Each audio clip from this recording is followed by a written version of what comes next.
Gorman, it is such a pleasure. First of all, how do you feel? I feel just so overjoyed and so grateful and so humbled. I came here to do the best with the poem that I could and to just see the support that's been pouring out. I literally can't absorb it all, so I'll be processing it for a while. The Can you just explain um, why this message today? How did you go about crafting this? Right. Well, I did a lot of research ever since I found out in late December that I was going to be the inaugural poet. So that was making sure I read all of the previous inaugural poems, really doing a deep literature dive of other orators who I look up to, whether it be Frederick Douglass and Abraham Lincoln and how they speak to a nation that can feel very divided. And I was around halfway through that process and kind of that research when the January 6th insurrection happened at the Capitol. And I'm not going to say that that completely, derailed the poem because I was not surprised at what had happened. I had seen the signs and the symptoms for a while, and I was not trying to turn a blind eye to that. But what it did is it energized me even more to believe that much more firmly in a message of hope and unity and healing. I felt like that was the type of poem that I needed to write, and it was the type of poem that the country and the world needed to hear. Were there particular images from January 6th that that were kind of foremost in your mind, or was it just the totality of the horror of the insurrection? Mm. I'm a poet, so often I don't work in images, I work in words and text. And so, what I was actually doing is, while keeping my mental sanity, looking through the tweets and the messages and the articles and seeing what stood out. And there's a line in the poem that you might have heard, which is, we've seen a force that would shatter our nation rather than share it. And I got that actually from looking through a few tweets and a lot of people being like, wow, this is what happens when people don't want to share the country with the rest of us. And so I took that, which often became a meme on Twitter, and I put that in the poem. It's so interesting to me that you're not thinking visual, that you're not it's not the images that motivate you, it's the text, the words that you come across. Right. To me, words matter, and I think that's kind of what made this inauguration that much more sentimental and special. We've seen over the past few years the ways in which the power of words has been violated and misappropriated. And what I wanted to do is to kind of reclaim poetry as that site in which we can re-purify, re-sanctify not only the Capitol building that we saw violated, but the power of words, and to invest that in kind of the highest office of the land. I want to read just the last few lines of your poem, and I apologize because I'm not going to do it justice as it should be done. But you said, "We will rebuild, reconcile, and recover in every known nook of our nation, in every corner called our country. Our people, diverse and beautiful, will emerge, battered and beautiful. When day comes, we step out of the shade, aflame and unafraid. The new dawn blooms as we free it, for there is always light if only we're brave enough to see it. If only we're brave enough to be it." I got shivers when you said that. I mean, that is what it takes, isn't it? It's bravery. It takes bravery to see it and to be that light. Right. Well, I think that recitation was great. I should have had you up there with me. That was amazing. But I'm so grateful you brought up the last line. It's something that I've been seeing a lot of people repeat. And to be honest, I was concerned of whether I should include that last line of "be it" at all. I was kind of deliberating between see it, be it, free it. And then I said, you know what, we need all of these things at once. We need that cacophony. We need to realize that hope isn't something that we ask of others. It's something that we have to demand from ourselves. And that's what I wanted the poem to end on. I had a form of dyslexia as a child and a kind of a minor speech issue, so slight little stutter. And Joe Biden has talked about this. I read that you had some form of a speech impediment or may still have, which is obviously something you would have in common with President Biden. He's talked often about overcoming it. And I understand that you use writing to cope with it, to share your voice that way. Can you talk about that a little bit? Yeah, I'm proud to be in the speech difficulty club with you and President Biden and also Maya Angelou. You know, growing up, I had a speech impediment, and for me, it wasn't stutter.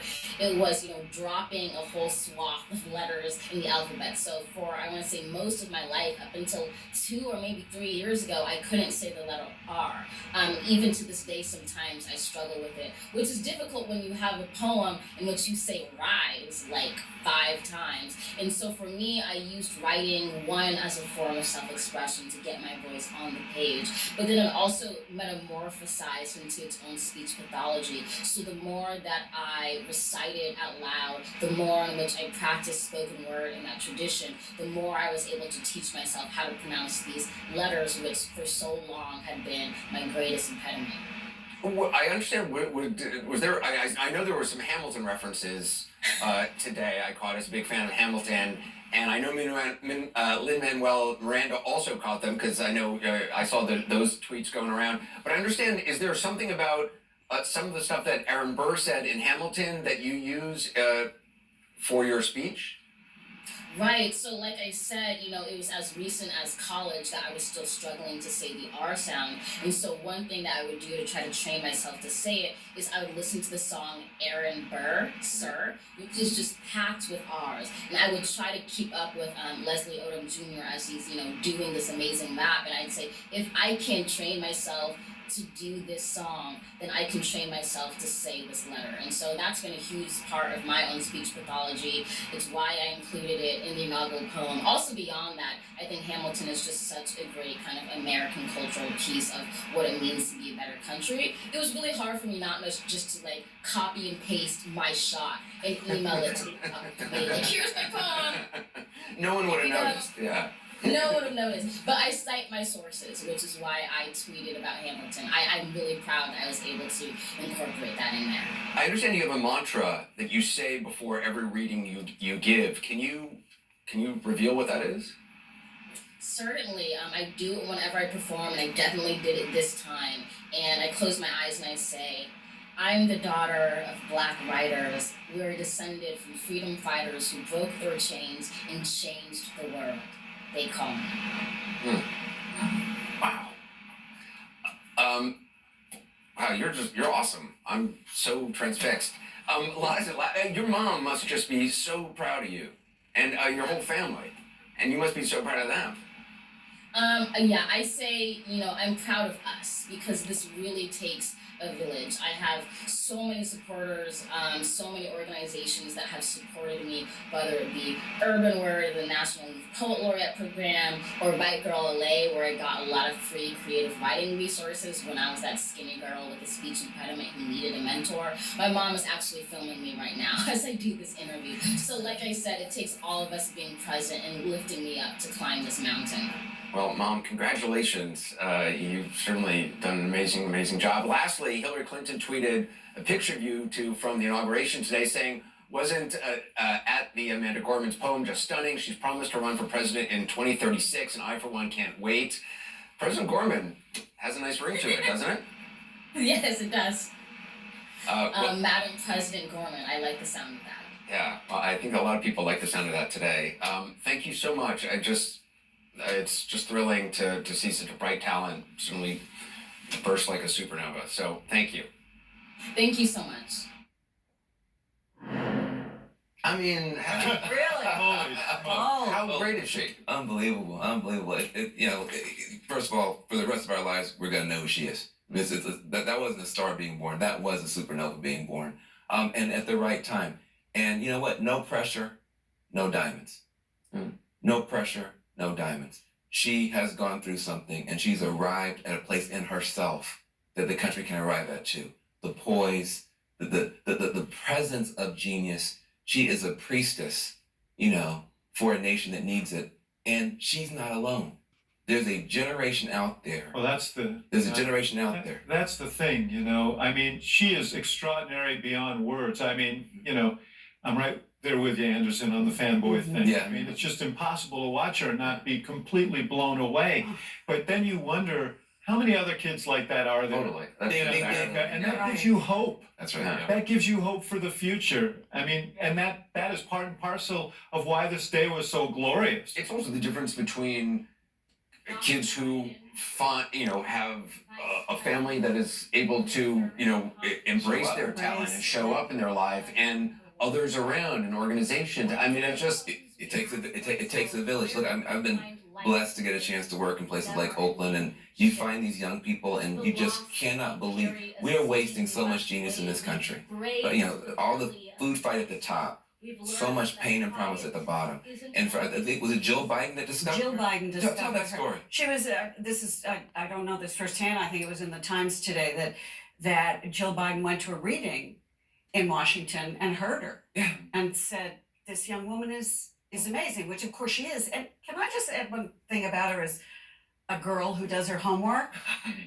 When she talked to you, Anderson, about doing what she called a deep orator dive, doing her research into, great oratory, then looking at tweets Mm-hmm. and getting inspiration from tweets and Hamilton that she could then weave together into a poem.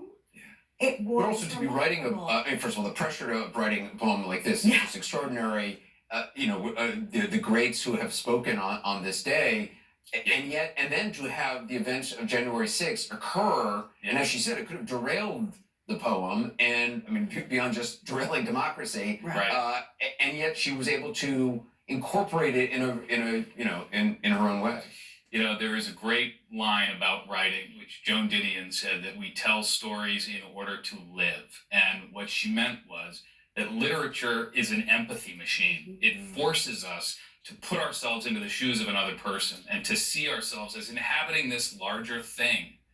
And it started last night when we heard that to remember is to begin the process of healing and mourning. And that process, remembering, putting it down in words, sharing it with other people, feels all the more important right now because we are disconnected. We're physically disconnected. Yeah. And we're also, let's face it, we're culturally disconnected. We're isolated at the moment. It's part of the hunger that you feel out there for community. But I think one of the things that I think that's very impressive about what she did is just as President Biden has acknowledged the hurt and acknowledged the pain that is happening and acknowledged the hurt, but also the praise the history and acknowledge the history of this country, she did not shy away from January 6th. She did not create a poem about, some sort of perfect America. It was sort of this idea of democracy as something that one strives for, which is sort of reaching for, not necessarily something that. And that striving, I really love what Gloria was pointing out, is that we see something like that and we think, oh well, she's amazing, but look at the work. Yeah. Look at the work ethic. Yeah. Look at the commitment to the craft, the commitment to excellence. So that when she arrives there, everything that she's done, that was hard won.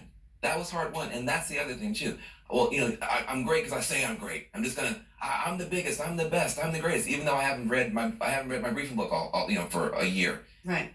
She's giving you a different example of how to do it. On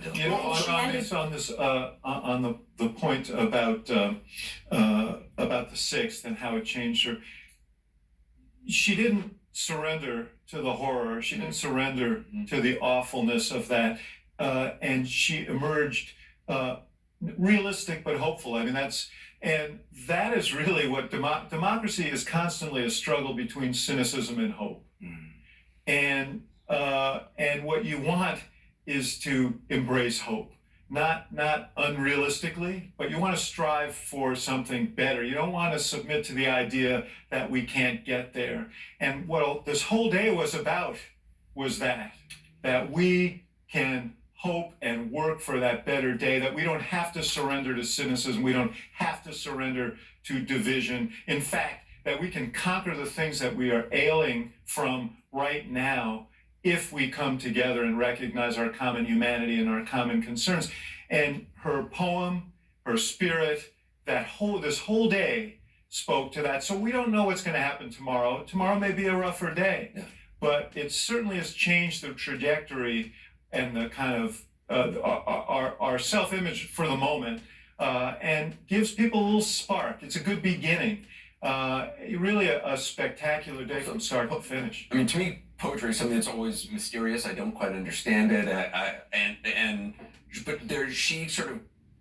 But she sort of pointed out the magic in the mystery, and you just imagine how many sort of other young women and young men are out there who saw her and saw what she does with words and sparked something in some That's other young magic. person. Absolutely. That's magic too. She It's transformation. she also performed. I mean, you watched Oh, her and you hand were gestures, mesmerized yeah. with her hands and her Yeah. just that she felt her poetry and you could feel her optimism Mhm.